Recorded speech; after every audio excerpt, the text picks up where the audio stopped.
இதில் வச்சுருக்குமா? ஆமாம்.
இன்னொரு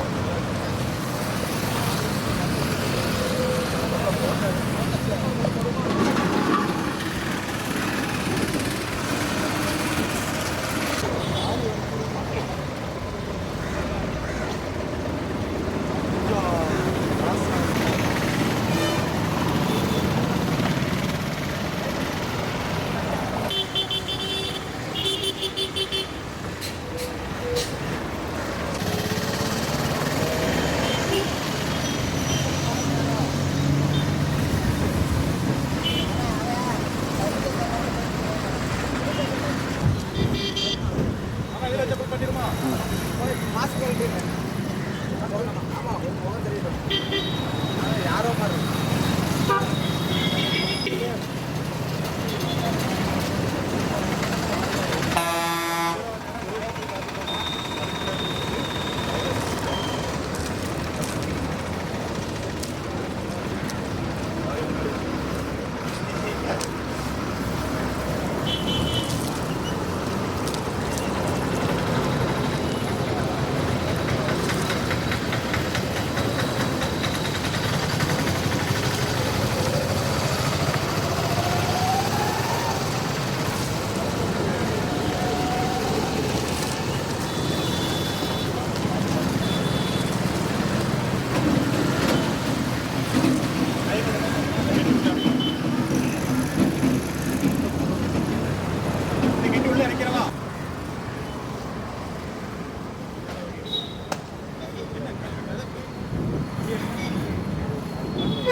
சார், இன்றைய தினம் பார்த்தீங்கன்னா இந்த திருநெல்வேலி இப்போ புதிய பேருந்து நிலையம் பகுதியில் அமைந்துள்ள இந்த வேந்தான்குளம் அப்படின்றது கடந்த இந்த வெள்ளம் திருநெல்வேலியில் ஏற்பட்ட காலத்தில் இருந்தே ரொம்பவும் ஒரு பாதிப்புக்குள்ளான நிலையில் தான் இந்த குளம் இருந்துகிட்ருக்கு.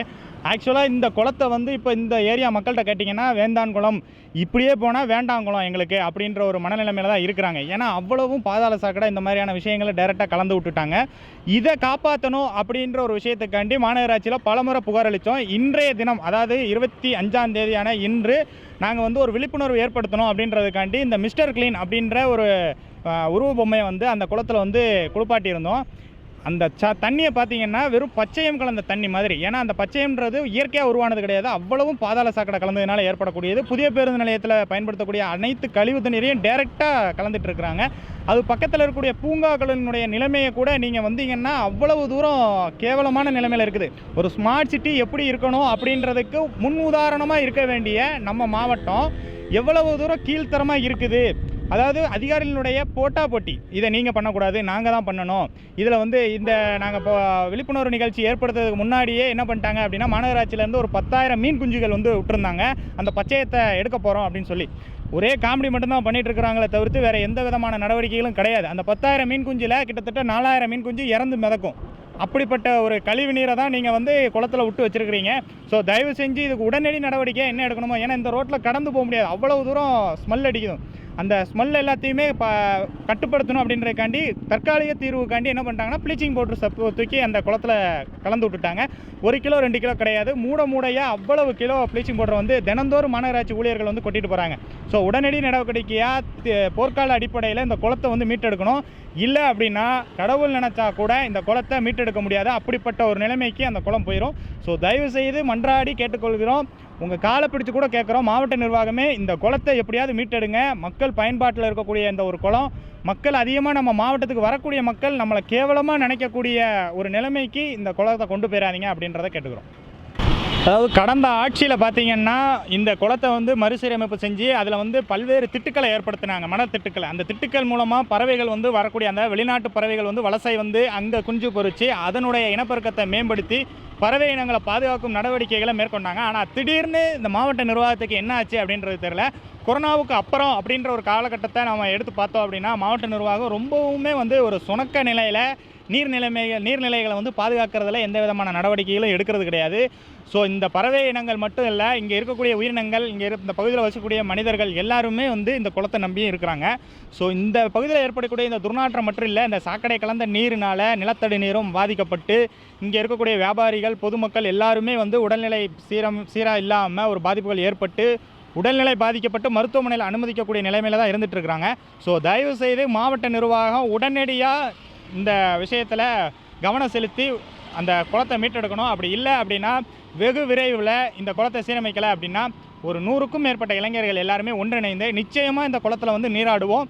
எங்களுக்கு ஏற்படக்கூடிய பாதிப்புகள் எல்லாத்துக்குமே வந்து இந்த மாவட்ட நிர்வாகம் தான் பொறுப்பு அப்படின்றதையும் இந்த பேட்டியில் தெரிவிச்சுக்கிறோம். இதை நாங்கள் எச்சரிக்கையாக சொல்லலை, ஒரு வேண்டுகோளாக கேட்குறோம். தயவு செய்து இந்த குளத்தை காப்பாற்றிடுங்க.